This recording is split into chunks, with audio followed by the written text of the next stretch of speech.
The scorching summer sun beat down on the cemetery, a heavy silence hanging in the air.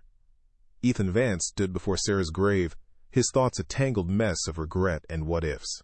He traced the familiar name on the cold stone, a ghost of a life he'd left behind. Then he saw them. Two small figures, almost swallowed by the tall grass, knelt at the adjacent plot. A girl with bright, curious eyes, and another, slightly more reserved, both with hair the color of sun-dried wheat. "Mommy," one whispered, her voice a fragile breeze, "we miss you." Ethan's breath hitched. They were identical, and as the second girl looked up, her gaze met his, and a jolt of recognition sickeningly profound shot through him. Those eyes. His eyes. Disbelief warred with a terrifying, dawning truth. Ethan's world tilted. He knelt, heart pounding, trying to match their innocent faces with the impossible reality. "How old are you?" he asked, his voice rough. 5. The more outgoing one, Mia, chirped. The quieter one, Chloe, just watched him, her thumb hovering near her mouth. "I'm Ethan," he managed, the name feeling foreign on his tongue. "I knew your mommy. We were married. A long time ago." Mia's eyes widened. "Mommy had a husband once," she said. "But he went away." Chloe nodded slowly. The words struck Ethan like a physical blow. 5 years. 5 years he'd been oblivious, while two perfect small versions of himself lived. A profound ache settled in his chest. "Where are your parents?" Ethan asked, a new, desperate fear clawing at him. Mia looked down. "Mommy's here," she gestured to the grave. "And Miss Elena said she couldn't keep us anymore." Chloe's small hand gripped her sister's. "Alone." The word echoed, chilling him despite the heat. An instinctive, fierce urge to protect them surged through him. He couldn't leave them. Not again. He extended a hand, the gesture feeling both monumental and utterly natural. "I'm not going to leave you," he said, his voice firm, unwavering. "I'm your father. Will you come with me? We'll find Miss Elena, I promise." Two small hands, fragile yet trusting, slipped into his. The fluorescent lights of the diner felt garish after the cemetery's somber peace. Ethan watched Chloe and Mia devour their grilled cheese and fries, a chaotic symphony of sticky fingers and satisfied sighs. He'd ordered them chocolate milk. 5 years. 5 years of first words, scraped knees, bedtime stories. 5 years of laughter he hadn't heard, tears he hadn't wiped. The weight of his absence pressed down. A crushing regret. He'd built an empire, chased success, while his true legacy grew up without him. It was a gaping hole in his existence, and he felt a fierce, silent promise form. He would fill it. The diner hummed around them, a backdrop to the quiet storm in Ethan's mind. He watched Chloe and Mia, their small hands navigating the last fries. "Did your mommy ever talk about me?" he asked, his voice softer than he intended. Mia looked up, a crinkle between her brows. "She had your picture," she said, pointing to an invisible frame. "Sometimes she cried, sometimes she smiled." Chloe, ever watchful, added, "She said maybe one day we'd meet you." A tightness seized Ethan's chest. Sarah hadn't erased him completely. A flicker of something, a bittersweet hope, ignited amidst the regret. The drive to Elena's modest house was a blur of questions for Ethan. He had to know. When a woman with kind, tired eyes answered the door, Chloe and Mia rushed to her. "Miss Elena!" they cried. Ethan stepped forward, his heart aching. "Elena, I'm Ethan Vance. Why wasn't I told?" he asked, the pain sharp in his tone. Elena's eyes widened in shock, then softened. She recognized him. "Come in, Ethan," she urged gently. Inside, she explained. "Sarah was so proud. She didn't want to burden you. She thought you'd forgotten her, but she never truly forgot you." Ethan's frustration warred with a dawning understanding. Later, in Elena's softly lit living room, Chloe and Mia were finally asleep on the sofa, small and vulnerable. Elena placed a worn envelope into Ethan's trembling hand. "Sarah left this for you. For them." Ethan opened it, his eyes scanning Sarah's familiar script. The letter spoke of hidden pregnancy, of fierce pride, of a quiet hope that he would one day find them and love them. Tears welled in his eyes. He looked at his daughters, peaceful in sleep. This wasn't a burden. It was a gift. He lifted his gaze to Elena. "I want to take them, Elena, for good." Elena's eyes, already moist, overflowed with relief. The next morning, the smell of pancakes and coffee filled Elena's cozy kitchen. Ethan sat, still processing the monumental shift in his life. Elena, stirring batter, offered gentle wisdom. "They've been through a lot, Ethan. Patience is key." He nodded, determination hardening his resolve. "I just want to earn their trust, Elena, to be the father I should have been." Chloe and Mia entered, Mia clutching Sarah's letter like a precious talisman. It was a tangible link to their mother, a reminder that their past was part of their future. Elena smiled. "First, we eat. Then, we figure out the legal steps." Elena's voice, firm but kind, cut through Ethan's lingering uncertainty. "You need a lawyer, Ethan. Now." The words ignited a resolve he hadn't known he possessed. His phone became a blur of calls, canceling high-stakes meetings, redirecting his entire empire's focus to two little girls. He booked a luxurious two-bedroom hotel suite, envisioning it as their first real sanctuary, however temporary. He pictured their cautious excitement, a stark contrast to the sterile opulence, and a new kind of anticipation settled in his chest as he arranged their first visit. The plush hotel suite hummed with the soft glow of a children's movie. Ethan watched Mia, already comfortable, curl against his side, her small hand trustingly tucked into his. Chloe, however, sat a little apart, her eyes still wide, observing, a tiny nail-biter's habit at her thumb. Later, as he drove them back to Elena's, her small voice, barely a whisper, cut through the quiet. "Are you going to leave again?" The question pierced him, a raw wound of her abandonment fear. "Never," he vowed, his voice thick with emotion. "I promise you, Chloe, never." Days melted into a new rhythm, each one a discovery. Ethan learned Mia hated carrots but loved blueberries, that Chloe's favorite color was sky blue, not pink. He bought them new shoes, introduced them to pistachio ice cream, and watched their faces light up with simple joy. Mia hugged him freely, her trust a warm embrace. Then, one afternoon as he read aloud in the hotel suite, Chloe nudged him, a small crayon in her hand. "Can you help me draw a cat, Daddy?" The word, soft and hesitant, was a quiet breakthrough, a melody in his soul. The peace of their growing bond was shattered by a phone call.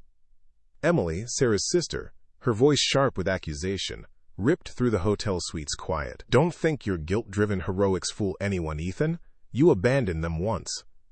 Ethan's jaw tightened. The words stung, but they solidified his resolve. He wasn't the man he was 5 years ago. "I am their father, Emily," he stated, his voice calm but firm. "I love them, and I will not abandon them again. Not ever." Ethan led them up a quiet hill, the cool night air a balm against the day's anxieties. Above, a canvas of twinkling stars unfolded, vast and silent. He pointed out constellations, making up silly stories for each. A dancing bear, a shy dragon. Mia gasped at the bear in the sky. Then, a sound he rarely heard from Chloe, a light, uninhibited giggle. It was a melody that settled deep in his chest, a profound moment of peace. "Can Mommy see us?" Mia whispered, her eyes wide on the heavens. "I think so, sweetie," Ethan murmured, his arm tightening around them.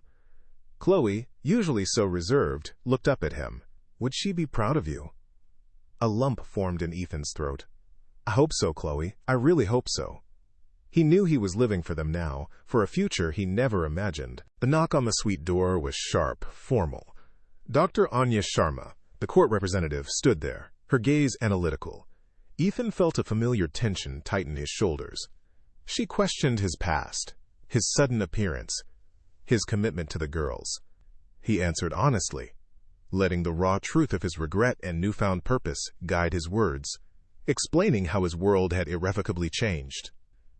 Then, She turned to Chloe and Mia, who were quietly coloring on the plush carpet. "Do you feel safe with Mr. Vance?" she asked gently. Mia nodded enthusiastically. "And he makes chocolate chip pancakes." Chloe, after a moment, added, "He stays."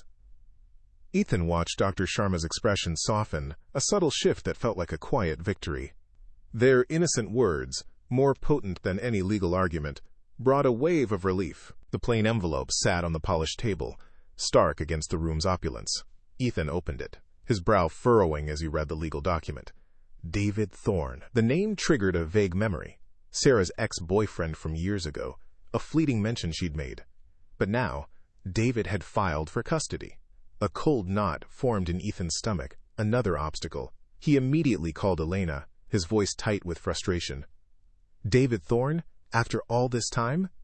Elena's disbelief mirrored his own. Where has he been? What could he possibly want now? Ethan had no answers. Only a growing sense of dread. The fight had just become far more complicated. Ethan thought he was hiding the stress well, but children had an unnerving radar. He found Chloe in her bedroom, her small finger anxiously chewing at a nail. Mia was already asleep in the next bed, oblivious. "Are we leaving soon?" Chloe whispered, her eyes wide and fearful. "Good things don't last." The words pierced him, a direct echo of the abandonment he was fighting to erase. He knelt, pulling her gently into his arms. "No, sweetie. Never again. We're staying. I'm staying. I promise you, I will fight for us. For our family." His resolve hardened, steeling himself for the battle ahead.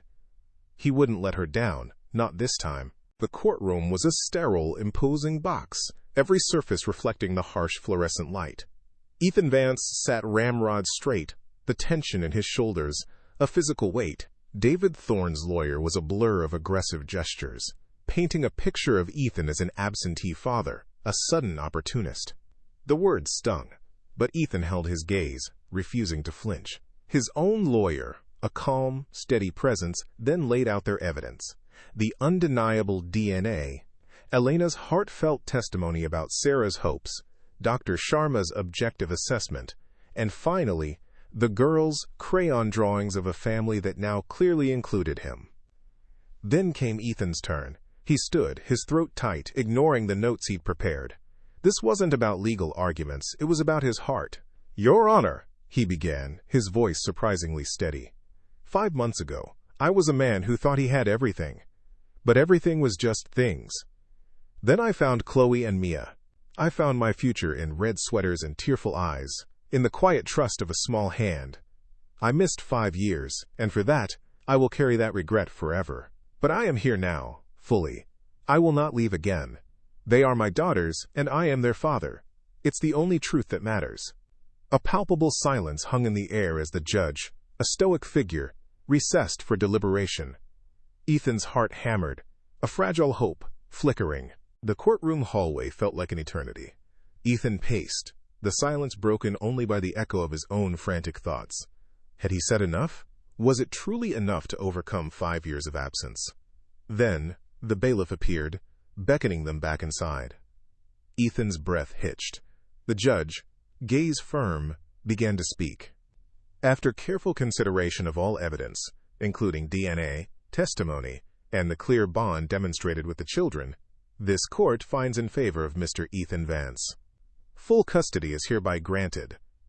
A wave of overwhelming relief washed over Ethan, so potent it nearly buckled his knees. He blinked back tears, a choked sound escaping him. He didn't wait for pleasantries, practically sprinting from the courthouse. Elena met him in the hallway, her face alight with a tearful smile, and he knew. Driving back to Elena's house, his hands trembled on the wheel. The moment he pulled up, Chloe and Mia burst out the front door, Elena trailing behind. They ran to him, their small arms wrapping around his legs. Mia looked up, her eyes wide and hopeful.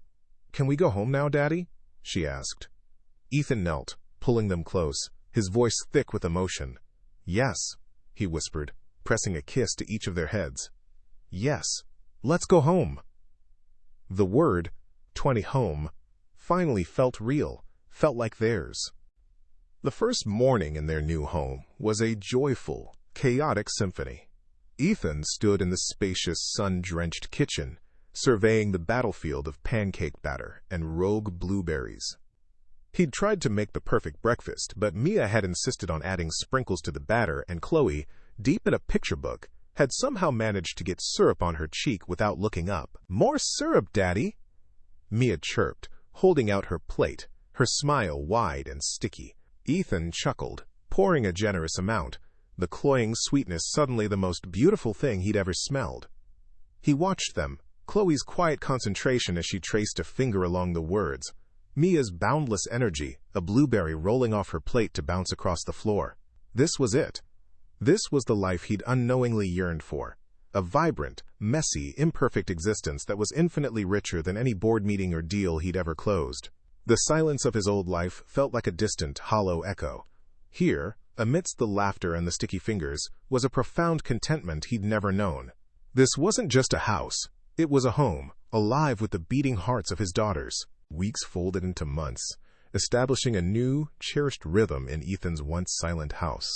The grand rooms now echoed with the joyful cacophony of childhood, the pitter-patter of small feet, the burst of laughter, the solemn pronouncements during tea parties. Ethan embraced fatherhood with a fervor that surprised even him, finding profound meaning in the small, sacred moments, bedtime stories, whispered secrets, holding hands on a walk to the park. He was no longer just Ethan Vance, the billionaire. He was Daddy. Elena visited often, her presence a comforting anchor, her guidance now a gentle friendship. One afternoon, while they gardened together, Chloe, her hands covered in soil, looked up at him. "Do you think Mommy would have liked our house?" she asked, her voice soft. Ethan paused, a tenderness aching in his chest. He knelt, wiping a smudge of dirt from her cheek. "I think she would have loved it, sweet pea," he said, his voice thick, "because it's filled with love. And she would have been so proud of us." Chloe offered a small, rare smile, and Ethan felt a deep, quiet healing settle over him.